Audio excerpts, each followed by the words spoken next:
അയ്യോ ഇതെന്ത് പറ്റി? ആ ഇതൊക്കെ ബിസിനസിന്റെ ഒരു ഭാഗമാ മക്കളെ. വിരലൊരു വെട്ടുകൊണ്ടു. എങ്ങനെ? ഞാൻ ഒരുത്തന്റെ കാല് വെട്ടിയതാ. ഒരു വെട്ട് എനിക്കും കിട്ടി. പോലീസ് വന്ന് പൊക്കാതിരിക്കാൻ ഏറ്റവും നല്ല വിദ്യ ഇതാ. ആശുപത്രി വന്ന് കിടക്കുക. അത് കൊള്ളാം. ഇത്രയും വലിയ കലാകാരിയുടെ അപ്പനാണ് ഈ കിടക്കുന്നതെന്ന് ആരും പറയില്ല. പാവം. ഇതൊരു കലയാ. കൂട്ടത്തിൽ കൊലയും കൂടെ ഉണ്ടെന്ന് മാത്രം. നാളെ ഫൈനലാ. ഓ അതും ശരിയാ. തലേ കൈവച്ച് അനുഗ്രഹിക്കണമെന്നുണ്ടായിരുന്നു. പക്ഷെ ബാൻഡേജ് ഇട്ട് കൈ കൊണ്ട് വേണ്ട. ചിലപ്പോ ഐശ്വര്യായിരിക്കും. വല്ല ബാൻഡ് മേളക്കാരും വന്ന് ബുക്ക് ചെയ്താലാ? ഈ ഗ്ലൂക്കോസ് ഇത്രയും പെട്ടെന്ന് കാലിയായ?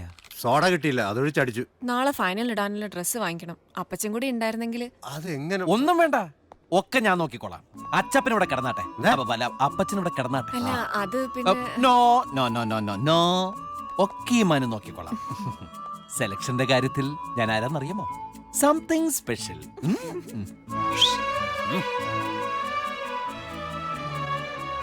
വിളിച്ചു. എന്താ മറുപടി ആയോ? അതെനിക്കൊരു 2500 രൂപ കടന്താ. മറുപടിക്കാൻ പറയാം. മറുപടി 2500 രൂപ വിലയുള്ളതാണെന്ന് അർത്ഥം. അതെ, ഒരു പെൺകുട്ടിക്ക് ഗിഫ്റ്റ് വാങ്ങിച്ചു കൊടുക്കാനാ. ഇതെങ്ങനെയുണ്ട്? കൊള്ളാവോ? കൊള്ളാം. ഹായ്, ഇത് കൊള്ളാല്ലേ? ഇത് ഇഷ്ടായോ? ഇതിഷ്ടായി. Hi, super. ഇതെങ്ങനെയുണ്ട്? അയ്യേ, പട്ടി കടിച്ച പോലെ ഉണ്ട്. ഇത് തന്നെയാ നിന്റെ കുഴപ്പം. എടി, കലാബോധം വേണം, കളർ സെൻസ് വേണം. നോൺസെൻസ്. ഇതിട്ടാ നല്ല സ്ക്രീൻ എഫക്റ്റ് ആയിരിക്കും. സ്ക്രീൻ എഫക്റ്റോ? അതെന്തിനാ?